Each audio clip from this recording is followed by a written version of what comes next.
नमो नमः मित्राणि, कथम सन्ति सर्वे, अहमस्मि देवाशीषः। तो आज के इस वीडियो में CUCT एग्ज़ाम के लिए मोस्ट एक्सपेक्टेड कॉमन्स क्वेश्चंस को लेकर आए हैं, जो कि आपके एग्ज़ाम के लिए बेहद इम्पोर्टेंट है। और इन प्रश्नों के जो चार ऑप्शन रहने वाले हैं, उन ऑप्शंस को भी आज हम ब्रेक डाउन करेंगे। तो बड़ा ही इंटरेस्टिंग सा और इन्फॉर्मेटिव सा आज का जो ये सेशन है, ये आपके लिए होने वाला है। तो इस वीडियो को लाइक कर देना, और अगर आप मेरे इस चैनल पे नए हैं तो प्लीज़ चैनल को भी सब्सक्राइब कर देना। तो चलिए आज का जो ये मोस्ट एक्सपेक्टेड क्वेश्चंस का जो सेशन है, जो आपकी CUCT एग्ज़ाम के लिए, इसको स्टार्ट करते हैं।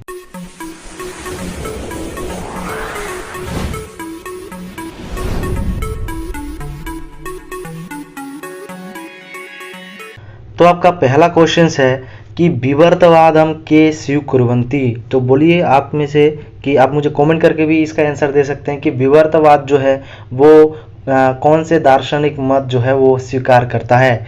न्यायिक, सांख्य, वैष्णव और अद्वैतनीय, अर्थात अद्वैतवाद। तो इनमें से जो आपका सही आंसर होगा वो है अद्वैतनीय, अर्थात जो मीमांसा है वह विवर्तवाद को स्वीकार करता है। और मीमांसा का ही एक जो वेद है वो अद्वैतवाद है। और जो न्यायिक है, न्यायिक कौन से वाद को वो मानते हैं, वो है पीठरपागवाद को। एक है पीठरपागवाद, एक है असत्कार्यवाद। ठीक है, असत्कार्यवाद। और वैष्णव जो है वो विष्णु को मानते हैं। और सांख्य जो है वो क्या मानता है, वो सत्कार्यवाद को मानता है। ठीक है, क्या मानता है, सत्कार्यवाद को मानता है। तो इसमें से जो विवर्तवाद है वो होता है मीमांसा, जो कि है अद्वैतवाद। और जो न्यायिक है वो है पीठरपागवाद और असत्कार्यवाद। और सांख्य जो है वो है सत्कार्यवाद। तो इस प्रकार से जो हमारा पहला क्वेश्चन है विवर्तवाद, वो कौन मानता है, अद्वैत। ठीक है, इसके बाद है ऋग्वेदस्य प्रथम सूक्तस्य देवता का। तो बहुत ही इजी क्वेश्चन है, बताइए ऋग्वेद के जो प्रथम सूक्त है उसका देवता कौन है। तो आदित्य, सविता, सूर्य और अग्नि। तो इनमें से जो अग्नि है वह आपका ऋग्वेद के प्रथम सूक्त का देवता है। तो ऋग्वेद में 10 मंडल है, 10 मंडलों के आप नाम आपको याद कर लेने हैं। ठीक है, तो पहला मंडल का है शतार चिन्ह। ठीक है, पहला मंडल का है शतार चिन्ह। दूसरे से जो 7वां मंडल है उसको वंश मंडल भी कहा जाता है। दूसरे से जो 7वां वो क्या है, ग्री, बी, बा, अ, भा और है ब, अर्थात ग्रीष्मत, विश्वामित्र, वामदेव, अत्रि, भारद्वाज, वशिष्ठ। ये जो है वंश मंडल। और 8वें मंडल में है काणव। ठीक है, और अंगिरस के वंशज। और 9वें मंडल पे है आपका सोम, जिसे आपको पावमान मंडल भी कहा जाता है, 9वें मंडल को। और 10वें में है भृगु। तो इस प्रकार से ऋग्वेद में 10 मंडल है। और प्रथम मंडल के प्रथम सूक्त है अग्नि सूक्त, और उस अग्नि सूक्त का जो देवता है वो अग्नि है। ठीक है, इसके बाद जो हमारा नेक्स्ट क्वेश्चन है वो है रस गंगाधर कारः कहा, अर्थात रस गंगाधर जो कार है वो कौन है। तो इनमें से आप बताइए अभिनव गुप्त, भामह, पंडित जगन्नाथ या फिर विश्वनाथ। तो रस गंगाधर के जो रचनाकार है वो है पंडित राज जगन्नाथ। ठीक है, और जो अभिनव गुप्त है उन्होंने क्या लिखा है, अभिनव भारती। क्या लिखा है, अभिनव भारती। ये पूछा जाता है। ठीक है, इसलिए मैं इन चारों प्रश्न जो ऑप्शन है उनको भी बता रहा हूँ, क्योंकि प्रत्यक्ष और अप्रत्यक्ष रूप से इन्हीं से प्रश्न बनेंगे। और अभिनव गुप्त क्या लिखा है, अभिनव भारती। ठीक है, अभिनव भारती। ये किसके ऊपर है, नाट्य शास्त्र के ऊपर। ठीक है, और जो भामा है वो क्या लिखा है, काव्यालंकार। क्या लिखा है, काव्यालंकार। और उसके बाद जो विश्वनाथ है, विश्वनाथ ने क्या लिखा है, साहित्य दर्पण। क्या लिखा है, साहित्य दर्पण। जो काव्यालंकार है उन्होंने काव्य का जो लक्षण क्या दिया है, तद्दोषौ शब्दार्थो सहितो काव्यम। और विश्वनाथ क्या कहता है, आपका वाक्यम रसात्मकम काव्यम। तो ये जो प्रश्न है रस गंगाधर कार, तो इस रस गंगाधर कार के रचनाकार कौन है, पंडित राज जगन्नाथ। इसके बाद ये वेरी इंपॉर्टेंट, ये एद धातु से पूछा गया प्रश्न है कि एद धातु लुंग लकारे प्रथम पुरुषस्य एक वचने किम रूपम। तो ये जो एद धातु है, आपको इसका जो है ना, एक है लुंग लकार, वेरी इंपॉर्टेंट, बार बार पूछा जाता है। ये लुंग लकार को आपको, कौन सा लकार, लुंग लकार, लुंग लकार को आपको याद कर लेना है। ठीक है, तो एद धातु का जो लुंग लकार है उसका जो प्रथम पुरुष के एक वचन में रूप बनता है वो है एधिष्ठ। ठीक है, आप याद कर लेना, हर बार यही पूछा जाएगा और आपको यदिष्ठा जो है क्लिक करना होगा। इसके बाद है गंगा लहरी। जी हाँ, गंगा लहरी जो है किसकी रचना है? गंगादास, कालिदास, जगन्नाथ या फिर भारवी? बताइए, बहुत इंपॉर्टेंट, बार बार पूछा जाता है ये प्रश्न, ठीक है। तो गंगा लहरी के जो रचयिता है वो है पंडित राज जगन्नाथ, ठीक है, पंडित राज जगन्नाथ। और जो गंगादास है ये एक है हिंदी के कवि है, ठीक है, तो आउट ऑफ सिलेबस है। कालिदास जो है गंगा लहरी नहीं लिखा है उन्होंने, अभिज्ञान शाकुंतलम, मेघदूतम इत्यादि रघुवंशम जो ग्रंथ उन्होंने लिखा है। और भारवी लिखा है क्या? किरातार्जुनीयम, ठीक है, किरातार्जुनीयम। तो इस प्रकार से जो गंगा लहरी के रचयिता है वो है पंडित राज जगन्नाथ, ठीक है। इसके बाद जो है जाजावर्यः इति कहा ख्यातः, अर्थात जो जाजावर है अर्थात जो एक जगह पर नहीं रुकता है, उस ऐसे जो है व्यक्तियों के लिए जाजावर शब्द का प्रयोग किया जाता है। तो ये जो जाजावर है ये किस कवि के लिए ख्यात है? राजशेखर, आनंदवर्धन, ठीक है, हेमचंद्र और मुकुल भट्ट। तो इसमें से जो है आपका सही आंसर होगा वो है राजशेखर। ये वेरी वेरी इंपॉर्टेंट सा प्रश्न है, ठीक है, याद कर लेना। जो राजशेखर है उसको जाजावर्य नाम से जो है ख्यात, मतलब वो प्रख्यात हैं, उसको जाना जाता है। और जो आनंदवर्धन है उनको ध्वनि प्रतिष्ठापक कहते हैं, जिन्होंने धन्यालोक लिखा है, जिन्होंने ये भी कहा है कि काव्यस्य आत्मा ध्वनि ही, क्या? काव्यस्य आत्मा ध्वनि ही, ठीक है। इस प्रकार जो आपका अगला प्रश्न है वो है गो जमा यम गव्यम इति इतत्र संधि विधायकम सूत्रम अस्ति इको यणचि एचो यवायावः वांतो ही प्रत्यय या फिर वृद्धि रेचि। देखिए वेरी वेरी इंपॉर्टेंट, गो जमा यम, ठीक है, आपको पता होगा, कमेंट करके बताइए मुझे, ठीक है। क्या है? इको यणचि एचो यवायावः वांतो ही प्रत्यय या फिर वृद्धि रेचि। तो इसमें से जो सही आंसर है वो होगा वांतो ई प्रत्यय, ठीक है। ये यचो यवा यावह का ही जो आपका यादी संधि है उसका अपवाद सूत्र है, वो कहता है कि अगर य परे हो, ठीक है, य परे हो तो भी जो आपका आई और औ है इसको आय और आब हो, इसीलिए गो, ठीक है, गो के जगह क्या हो गया आपका अब आदेश हुआ, इसीलिए आप में जो है क्या होगा? गव्यम, ठीक है, ओ के जगह क्या हो गया? गव्यम। तो इस प्रकार से जो गव्यम, गो जमा यम है गव्यम, ये जो है ये आपका बांतो ही प्रत्यय सूत्र से बनता है। इसके बाद है सप्तभंगी नयम के स्वीकुर्वन्ति। जी हाँ, बताइए, वेरी वेरी इंपॉर्टेंट सा है कि जो सप्तभंगी न्याय है, जिसको ये याद रखना, इस सप्तभंगी न्याय को ही जो है स्यादवाद कहा जाता है, ठीक है, स्यादवाद कहा जाता है। तो बताइए कौन सा है? बौद्ध, वेदांतिनः, जैनः या फिर मीमांसकः। तो जो सप्तभंगी है वो जैन मानते हैं, ठीक है, कौन मानते हैं? जैन दर्शन जो है सप्तभंगी मानते हैं। अर्थात 7 आपका न्याय दिया है, क्या क्या है? स्याद अस्ति, ठीक है, स्याद अस्ति, स्यात् नास्ति, ठीक है, स्याद अस्ति च नास्ति च, स्यात् अवक्तव्यम, स्यात् अस्ति च अवक्तव्यम च, स्यात् नास्ति अवक्तव्यम च, स्यात् अस्ति च नास्ति च अवक्तव्यम च, ठीक है। इस प्रकार से जो है जैन दर्शन में सप्तभंगी न्याय सिद्धांत का प्रवर्तन किया गया है, ठीक है। वही अगर बौद्ध दर्शन का मैं बात करूं तो बौद्ध दर्शन में आपको कौन सा बात देखने को मिलता है? एक है विज्ञानवाद, ठीक है, एक है अपोहवाद, वेरी वेरी इंपॉर्टेंट पूछा जाता है अपोहवाद, और आपका शून्यवाद, ठीक है। और जो वेदांत मानते हैं वो है विवर्तवाद। वेदांत कौन से मानते हैं? विवर्तवाद, ठीक है, विवर्तवाद मानते हैं, और मायावाद, ठीक है, मायावाद। और वही आपका जो मीमांसक है वो आपका अपूर्ववाद मानता है, ठीक है, अपूर्ववाद। तो क्या हो गया? सप्तभंगी न्याय कौन से मानते हैं? सप्तभंगी न्याय मानते हैं जैन दर्शन, और वही बौद्ध दर्शन का विज्ञानवाद, अपोहवाद और शून्यवाद, और वेदांत मानते हैं विवर्तवाद, वेरी वेरी इंपॉर्टेंट, और मीमांसक मानते हैं अपूर्ववाद। तो जो जितने भी दर्शन है, षड आस्तिक दर्शन, षड नास्तिक दर्शन, इनसे रिलेटेड क्या क्या पढ़ना है आपको? पदार्थ, प्रमाण और आपके जो प्रमुख बाद है, इनको अवश्य से आपको स्मरण रहना चाहिए। इसके बाद हमारा अगला क्वेश्चन है कि दंडी इत्यत्र कः प्रत्ययः, अर्थात दंडी जो शब्द है इसमें आपका कौन सा प्रत्यय प्राप्त होता है? ईनी, नीनी, ठन और इय। तो ये मैं पढ़ाया हूँ दंडी शब्द, ठीक है, तद्धित में आता है। तो जो दंडी शब्द है इसमें ईनी प्रत्यय का प्रयोग किया गया है।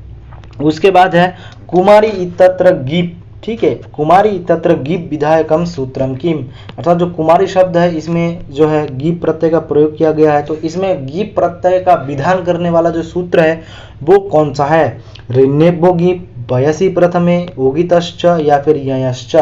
जी हाँ, बताइए, वेरी वेरी इंपॉर्टेंट, ये चारों सूत्र बहुत इंपॉर्टेंट है, चारों सूत्र ही वेरी वेरी इंपॉर्टेंट है। तो बताइए कुमारी जो शब्द है इसमें आपका कौन सा जो है गीप प्रत्यय करने वाला विधान जो सूत्र है वो कौन सा है? तो वो सूत्र है वयसी प्रथमे, ठीक है। ये कहता है कि जो वयस आदि शब्द है उनमें जो स्त्रीत्व की विवक्षा में जो प्रत्यय का प्रयोग किया गया है वो जो है गीप प्रत्यय होता है। जैसे कुमार, ये वयस है तो इसकी स्त्री की विवक्षा में क्या हो जाएगा? कुमारी, कुमार और गीप के प्रत्यय से हो जाएगा कुमारी, ठीक है। और वही ऋण्यभ्यो गीप कहता है कि ऋकारांत और नकारांत में जो शब्द है उनको स्त्रीलिंग बनाने के लिए गीप प्रत्यय का प्रयोग किया जाता है। जैसे कर्त्री, ये हो जाता है कर्त्री, ठीक है। और वही राजन का हो जाता है रागी, राजन का हो जाता है रागी, क्या हो जाता है?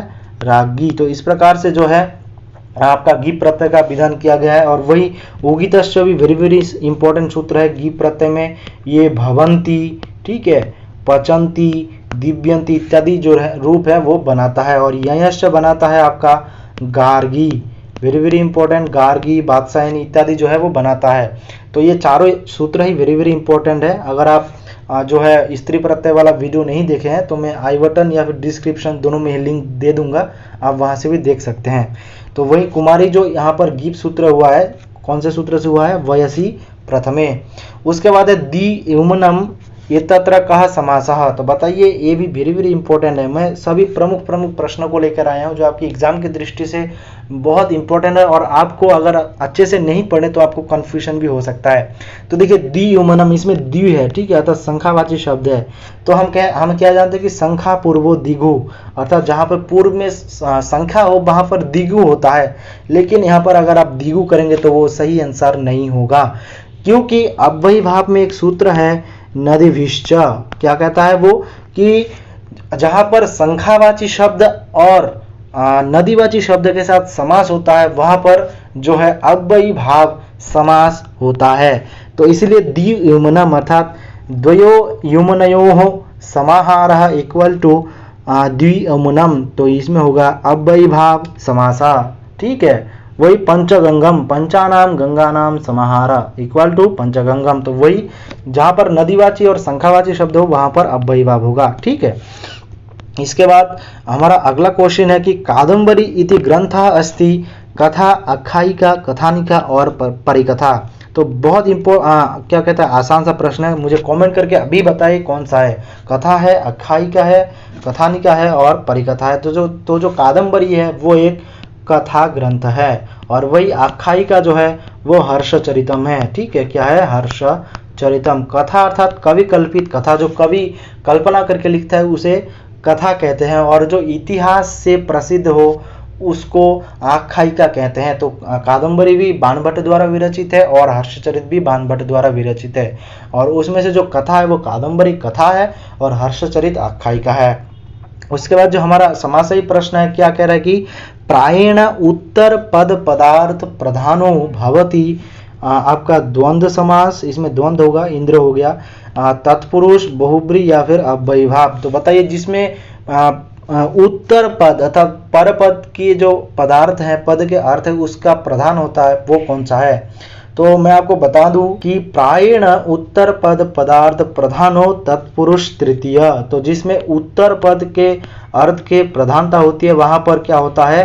तत्पुरुष समास होता है, ठीक है। और वही अव्ययी भाव, अव्ययी भाव में प्रायेण पूर्व पदार्थ प्रधानो अव्ययी भाव द्वितीय, अर्थात इसमें पूर्व पद के अर्थ के प्रधानता होती है। और बहुब्री में क्या होता है? बहुब्री में अन्न पद के अर्थ की प्रधानता होती है, और वही द्वंद्व में जो है आपके उभय पद के अर्थ की प्रधानता होती है। तो इसमें से आपको देख लेना है कि कौन से समास में कौन से पदार्थ की जो है प्रधानता होती है, पूर्व, उत्तर, अन्य या फिर उभय पद के, क्योंकि बहुत बेसिक सा प्रश्न है और पूछा जाएगा, लेकिन अगर आप अच्छे से नहीं पढ़ोगे तो ये परीक्षा हॉल में भी गलत करके आ सकते हैं। तो प्रायण उत्तर पद पदार्थ प्रधान तत्पुरुष तृतीय, ठीक है। इसके बाद है कि बुद्धिमान, बुद्धिमान में कौन सा प्रत्यय है? तो बुद्धिमान में बताइए कौन सा प्रत्यय है? मतुप, बतुप, कतवतु और तमुन। तो बुद्धिमान में जो प्रत्यय है वो है मतुप प्रत्यय, ठीक है, वेरी वेरी इंपॉर्टेंट। अर्थात जो धारण करने वाला, बाले या फिर बाली, जितने भी आपका अर्थ को व्यक्त करने वाले जो शब्द है उनके साथ जो है मतुप प्रत्यय का प्रयोग करता है। तो बुद्धिमान, बुद्धि से युक्त या फिर बुद्धि को धारण करने वाला। शक्तिमान, ठीक है, शक्ति से युक्त। वही धनवान, धन से युक्त। इस प्रकार से जो है मतुप प्रत्यय के जो है उदाहरण बनते हैं, बुद्धिमान, शक्तिमान, ज्ञानवान, शक्ति, धनवान इत्यादि। इसके बाद जो आपका अगला क्वेश्चन है वो है देयम इत्यत्र कहा समासः। तो देयम में कौन सा प्रत्यय है? तव्य, तव्य, यत अथवा नियत। तो बताइए दियम में कौन सा प्रत्यय है? तो दियम में जो आपका प्रत्यय प्राप्त होता है वो है यत प्रत्यय। यत प्रत्यय का जो उदाहरण सूत्र है वो है अचो यत। कौन सा है? अचो यत। अर्थात जो अच अर्थात स्वर के साथ जो आपका प्रत्यय हो वो आपका क्या होता है? यत प्रत्यय। तो इसमें देखिए देयम, दा धातु से यत प्रत्यय करने पर बनता है। तो दा में आ है, आ किस में आता है? स्वर में आता है, तो इसीलिए यहाँ पर यत प्रत्यय हुआ। और वही यहाँ पर नियत क्यों नहीं हुआ? नियत इसीलिए नहीं हुआ क्योंकि नियत का सूत्र है री हलोर नियत, अर्थात रिकारांत और हलंत अर्थात हल अर्थात व्यंजन के साथ जो आपका प्रत्यय हो वो ऋणियत प्रत्यय होता है। जैसे क्री धातु, क्री धातु से बनता है कार्यम, ठीक है।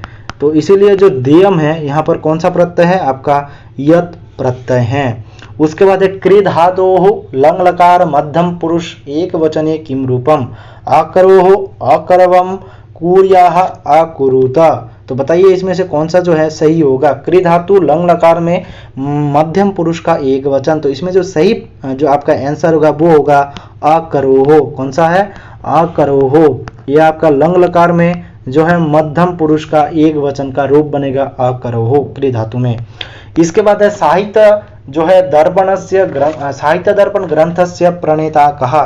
तो जो साहित्य दर्पण जो कार है उसको किनको कहा जाता है? मम्मट, विश्वनाथ, कैयट या फिर आपका अन्नम भट्ट। तो जो साहित्य दर्पण ग्रंथ के रचनाकार है वो है आचार्य विश्वनाथ। कौन है? आचार्य विश्वनाथ। उन्होंने क्या कहा गया है? वाक्यम रसात्मकम काव्यम, अर्थात वाक्य की अर्थात जो काव्य की आत्मा है वो आपका कौन सा है? रस है। वाक्यम रसात्मकम काव्यम। और वही मम्मट ने क्या लिखा है? काव्य प्रकाश। क्या लिखा है? काव्य प्रकाश, ठीक है। अन्नम भट्ट जो लिखे हैं वो है तर्क संग्रह। और एक ग्रंथ प्राप्त होता है अन्नम भट्ट का, वो है तर्क संग्रह दीपिका, ठीक है। ये प्रश्न पूछा जाता है कि तर्क संग्रह दीपिका किन का है? तो जो तर्क संग्रह और तर्क संग्रह दीपिका दोनों ही अन्नम भट्ट द्वारा विरचित है। तो अगर इस प्रश्न की अगर हम बात करें तो साहित्य दर्पणकार कौन थे? आचार्य विश्वनाथ। इसके बाद जो हमारा प्रश्न है वो है कि रामायण मंजूरी इति कस्य कवेः कृति? महिम भट्ट, भोजराज, क्षेमेंद्र या फिर हेमचंद्र। तो बताइए तो रामायण मंजूरी है वो आचार्य क्षेमेंद्र द्वारा विरचित है, ठीक है। किनके द्वारा विरचित है? आचार्य क्षेमेंद्र द्वारा। और वही भोजराज द्वारा एक ग्रंथ प्राप्त होता है वो है सरस्वती कंठावरण, ठीक है। ये भी पूछा जाता है कि सरस्वती कंठावरण किन की रचना है? तो सरस्वती कंठावरण किन की रचना है? आपका भोजराज का। और वही रामायण मंजूरी किन की कृति है? वो है आचार्य क्षेमेंद्र का, ठीक है। उसके बाद औचित्य संप्रदाय से प्रवर्तक कहा। औचित्य संप्रदाय का प्रवर्तक कौन है? तो औचित्य संप्रदाय का प्रवर्तक है आचार्य क्षेमेंद्र, ठीक है। आचार्य क्षेमेंद्र जिन्होंने ग्रंथ लिखा है औचित्य विचार चर्चा, औचित्य विचार चर्चा, ठीक है। और बामन ने रीति अलंकार, रीति संप्रदाय का प्रवर्तक है, वो कहते हैं कि रीतिरात्मा काव्य से, ठीक है। इस प्रकार से औचित्य संप्रदाय का प्रवर्तक कौन है? आचार्य क्षेमेंद्र, ठीक है। उसके बाद कहा गया है कि छंद सूत्रस्य इत्यस्य वेदांगस्य कर्ता का। तो छंद सूत्र कौन विरचित किया है, इसमें से बताइए। भरत, माधव, लगध और पिंगल। तो इनमें से जो छंद सूत्र है वो आचार्य पिंगल द्वारा विरचित है, छंद सूत्रम। और भरत की अगर बात करें तो भरत ने क्या लिखा है, नाट्यशास्त्र। ठीक है, क्या लिखा है, नाट्यशास्त्र। नाट्यशास्त्र में कहा गया है कि ना ही रसादृते कश्चिदप्यर्थः प्रवर्तते, अर्थात ना ही रसादृते अर्थात रस के बिना एक शब्द के अर्थ का भी प्रवर्तन नहीं होता। और रस की परिभाषा देते हुए वो कहते हैं कि विभाव अनुभाव व्यभिचारी संयोगात रस निष्पत्ति। क्या है, विभाव अनुभाव व्यभिचारी संयोगात रस निष्पत्ति, अर्थात विभाव अनुभाव और व्यभिचारी संयोग से जो है रस की निष्पत्ति होती है। और उसका जो माधव आचार्य अगर बात करें तो उन्होंने लिखा है सर्वदर्शन संग्रह, और वही लगध आचार्य लिखा है वेदांग ज्योतिष। ठीक है, क्या लिखा है, वेदांग ज्योतिष। तो इस प्रकार से जो इसमें सारे ऑप्शन आपके लिए वेरी वेरी इंपॉर्टेंट है, क्योंकि इन चारों में से पूछा जाता है। तो इसमें छंद सूत्रम के जो रचनाकार है वो है आचार्य पिंगल। ठीक है, इसके बाद अगर हम बात करें कि ष्टुत्त विधायकम सूत्रम अस्ति स्तुष्टुनष्टु डहासी धूट और समः सुटी। तो इनमें से जो ष्टुत्त विधायक सूत्र है वो है ष्टुनष्टु। ठीक है, और जो स्तुष्टुनष्टु है वो ष्टुत्त संधि करता है। ठीक है, इसके बाद अगर हम अगली प्रश्न की ओर बढ़ें तो इसमें है कि वकारस्य उच्चारण स्थानम किम, अर्थात वकार का जो उच्चारण स्थान क्या है। तो वकार का उच्चारण स्थान है वकारस्य दंतोष्ठम। ठीक है, कंठ किसका है, अकुह विसर्जनीयानाम कंठः, अकुह विसर्जनीयानाम कंठा। और वही है ऋतु रसानाम मूर्धा। ठीक है, क्या है, ऋतु रसानाम मूर्धा, और वही औदौतौ कंठोष्ठम। ठीक है, इस प्रकार से है। और इसके बाद कह रहा है कि उत्तर मीमांसायाः प्रवर्तकः कः। तो देखिए इसमें जो प्रश्न है इसको बहुत घुमा फिरा के दिया कि उत्तर मीमांसा के प्रवर्तक कौन है, ईश्वर कृष्ण, सायन, बादरायण या फिर गौतम। तो देखिए उत्तर मीमांसा किसको कहते हैं, वेदांत को। वेदांत का प्रमुख जो ग्रंथ है वो कौन सा है, ब्रह्मसूत्र। तो इस प्रकार से जो सीधा सीधा प्रश्न पूछा जा सकता है कि ब्रह्मसूत्र भी पूछ सके, ब्रह्मसूत्र के रचनाकार कौन है या फिर उत्तर मीमांसा के प्रवर्तक कौन है। तो ब्रह्मसूत्र और उत्तर मीमांसा दोनों एक ही, इसके रचनाकार कौन है, वादरायन। वही ईश्वर कृष्ण क्या लिखा है, सांख्य कारिका, जो कि सांख्य दर्शन से है। सायन वेद भाष्यकार है, और जो गौतम है वो न्याय सूत्र लिखा है, जो कि न्याय दर्शन के प्रवर्तक माने जाते हैं। तो वही उत्तर मीमांसा के प्रवर्तक हुए आपका वादरायन। ठीक है, इसके बाद बुद्ध चरितम इत्यस्य कः रचयिता, बुद्ध चरितम के रचनाकार कौन है। तो बताइए, भाष, अश्वघोष, भारवी या फिर शूद्रक। तो अगर आपको ना आए तो कैसे करना है, भाष तो नहीं हो सकता, भारवी भी नहीं हो सकता, शूद्रक भी नहीं हो सकता। तो इसका मतलब जो बच गया वो होगा अश्वघोष। तो इस प्रकार से भी एक ट्रिक्स है जो अगर मतलब ऑप्शन को छांटना होता है अगर आपको क्वेश्चन ना आए। तो देखिए भाष के 13 नाटक प्राप्त होते हैं। ठीक है, जो उदयन मूलक कथा है वो है प्रतिज्ञा योगेंद्रायन और स्वप्नवास दत्तम। और रामायण मूलक जो है वो है प्रतिमा नाटक और अभिषेक नाटक। और महाभारत से 5-6 प्राप्त होते हैं, वो होते हैं अरुभंगम, दूध वाक्यम, पंचरात्रयम। ठीक है, दूध घटोत्कचम, कर्णभारम, मध्यम व्यायोग, बालचरितम। और लोक कथा मूलक 2 नाटक प्राप्त होता है कि आपका है अभिमारकम और चारुदत्तम। और वही अगर भारवी की बात करें तो किरातार्जुनियम। और शूद्रक के है मृच्छकटिकम। मृच्छकटिकम क्या है, मृच्छकटिकम एक जो है प्रकरण है, उसमें 10 अंक है। और मृच्छकटिकम के वो कौन है, विदूषक, मृच्छकटिकम के विदूषक है मैत्रेय। और वही अगर हम अश्वघोष की बात करें तो अश्वघोष के 3 ग्रंथ प्राप्त होते हैं। क्या क्या है, एक तो वो आपका हो गया बुद्ध चरितम। ठीक है, दूसरा है आपका सौंदरानंद काव्यम। ठीक है, सौंदरानंद काव्यम। और एक है शारिपुत्र प्रकरण। ठीक है, शारिपुत्र प्रकरण। तो इस प्रकार से जो है अश्वघोष के 3 ग्रंथ प्राप्त होते हैं, बुद्ध चरितम, सौंदरानंदम और शारिपुत्र प्रकरणम। उसके बाद कह रहा है कि दा धातोः विधिलिंग लकारे मध्यम पुरुषस्य एक वचने किम रूपम। तो दा धातु का विधिलिंग लकार में मध्यम पुरुष का एक वचन में कौन सा रूप बनता है। तो इसमें से जो आपका रूप बनता है बताइए कौन सा है, दद्यु, दद्यात्, दद्यात् और दद्या। तो इसमें से जो आपका सही आंसर होगा वो है दद्याः। तो क्या है, दा धातु के विधिलिंग नकार में मध्यम पुरुष के एक वचन में दद्याः रूप बनता है। इसके बाद है अपोहबाद इति कस्य दर्शनस्य सिद्धांतः। ये बताइए, वेरी वेरी इंपॉर्टेंट सा प्रश्न है। अपोहवाद कौन से दर्शन का सिद्धांत है? न्याय दर्शन, बौद्ध दर्शन, मीमांसा दर्शन या फिर योग दर्शन? तो इसमें से जो सही आंसर होगा वो है आपका बौद्ध दर्शन। ठीक है, बौद्ध दर्शन का कौन सा है? अपोहवाद। वही अगर न्याय की बात करें, मैं आपको बताया था असत कार्यवाद और पीठरपाकवाद। ठीक है, मीमांसावाद का बताया था मैं आपको अपूर्ववाद, और योग दर्शन का बताया था क्या होगा? शेषर सांख्य या फिर सत्कार्यवाद। ठीक है, तो इस प्रकार से जो बौद्ध दर्शन क्या हो गए? अपोहवाद, अपोहवाद। इसके बाद हमारा नेक्स्ट क्वेश्चन है कि सांख्य योग नाम गीतायाः कः अध्याय, अर्थात गीता के कौन से अध्याय का नाम जो है सांख्य योग है? प्रथम, द्वितीय, तृतीय या फिर चतुर्थ? तो इसमें से अगर मैं आपको बताऊं, पहला जो अध्याय का नाम है वो है अर्जुन विषाद योग।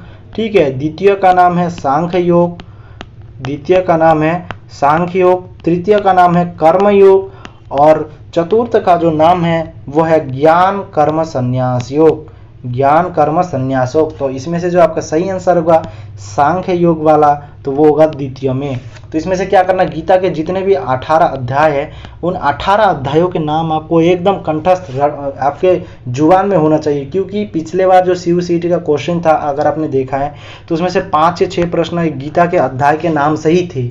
ठीक है, इसके बाद कह रहा है कि विद्यावताम कस्मिन ग्रंथे परीक्षा। तो बताइए, वेरी वेरी इंपॉर्टेंट सा और रिपीटेड सा प्रश्न है ये। विद्यावताम कस्मिन ग्रंथे परीक्षा? रामायणे, महाभारते, श्रीमद् भागवते या फिर विष्णु पुराणे? तो विद्यावताम कहाँ पर परीक्षा होती है? विद्यावताम भागवते परीक्षा। कहाँ पर? श्रीमद् भागवत पुराण में विद्वानों की जो है परीक्षा होती है। इस प्रकार से भागवत पुराण की जो है एक प्रसिद्धि प्राप्त है कि विद्यावताम भागवते परीक्षा। और वही रामायण के लिए क्या कहा जाता है कि सदुष्णापि निर्दोषा सखरापि सुकमला। ठीक है, इसके इस प्रकार से एक है यावदिस्ता संति गिरयः सरितश्च महितले तावद रामायण कथा लोकेषु प्रचरिष्यति। और वही महाभारत का है कि यन्न भारते तन्न भारते, जो महाभारत में प्राप्त नहीं होता वो संपूर्ण इस भारतवर्ष में प्राप्त नहीं होता। ठीक है, अर्थात महाभारत में हर एक चीज का वर्णन प्राप्त होता है। तो इस प्रश्न की अगर हम बात करें कि विद्यावताम कस्मिन परीक्षा? भागवते परीक्षा। उसके बाद कह रहा है कि अनुष्टुप छंदस्य प्रतिपादम पंचमो वर्णो भवति, लघु व्यंजन वर्ण गुरु या फिर संयोगः। तो ठीक है, अनुष्टुप छंद का लक्षण क्या है? श्लोके षष्ठम गुरु गेयम सर्वत्र लघु पंचमम द्विचतुष्पादयो ह्रस्वम सप्तमम दीर्घम अन्यः। तो क्या करें कि श्लोके षष्ठम गुरु गेयम सर्वत्र लघु पंचमम, अर्थात जो पंचवा वर्ण है वो क्या होगा? लघु। तो पंचम वर्ण क्या होगा? लघु। ठीक है, इसका हमारा नेक्स्ट क्वेश्चन है कि विज्ञानवाद कस्य दर्शनस्य? बताइए कौन सा दर्शन, किस दर्शन का जो वाद है विज्ञानवाद है? जैन दर्शन, बौद्ध दर्शन, सांख्य दर्शन या फिर चार्वाक दर्शन? तो इसमें से जो सही आंसर होगा वो है बौद्ध दर्शन। ठीक है, बौद्ध दर्शन का जो वाद है वो विज्ञानवाद है। और जैन दर्शन का क्या है? जैन दर्शन का पास स्यादवाद है, जिसको क्या है? स्यादवाद। इसी को सप्तभंगी न्याय भी कहते हैं। ठीक है, क्या कहते हैं? सप्तभंगी न्याय। और है अनेकांतवाद। क्या है? अनेकांतवाद है जैन दर्शन का। ठीक है, और वही सांख्य दर्शन का क्या है? आपका सत्कार्यवाद। और चार्वाक दर्शन का है भौतिकवाद। ठीक है, और वही अगर बात करें कि जड़वाद, भूत चैतन्यवाद इत्यादि। उसका हमारा नेक्स्ट जो प्रश्न है वो है काव्य मीमांसा इति केन विरचितः? काव्य मीमांसा के जो है रचनाकार कौन है? बताइए, very very important. Rajashekhar, Sayana, Bhasa या फिर मम्मट? तो काव्य मीमांसा के जो रचनाकार है वो है राजशेखर। ठीक है, वेरी वेरी इंपॉर्टेंट प्रश्न। और वही सायन में आपको बताइए वेद भाष्यकार है, जिन्होंने चारों भाष्यों के रचनाकार किया है। ठीक है, और वही ये भास होगा, भास ने 13 नाटक लिखा है, और मम्मट ने लिखा है काव्य प्रकाश। ठीक है, तो इस प्रकार से जो है मैंने आपके लिए आज प्रमुख आपके CUET परीक्षा के लिए मतलब मोस्ट एक्सपेक्टेड जो एक कॉमन क्वेश्चन है आपको लेकर आया हूँ। थोड़ा बहुत रिवीजन भी करवाए, एक प्रश्न के माध्यम से 4 टॉपिक को कवर करने का प्रयास किया हूँ। तो अगर आपको मेरा ये एफर्ट अच्छा लगा तो प्लीज़ वीडियो को लाइक कर देना, और अगर आप मेरे इस चैनल पर नए हैं तो प्लीज़ चैनल को भी सब्सक्राइब कर देना। और आपको जो CUET परीक्षा है उसके लिए अग्रिम जो है शुभकामनाएं मेरी ओर से। आपकी परीक्षा उत्तम हो और आप अपनी मनोपसंद जो है यूनिवर्सिटी में जो है इनरोल कर पाएँ। तो आज के इस वीडियो में इतना ही, मिलते किसी नए वीडियो में, तब तक के लिए जय हिंद, वंदे मातरम।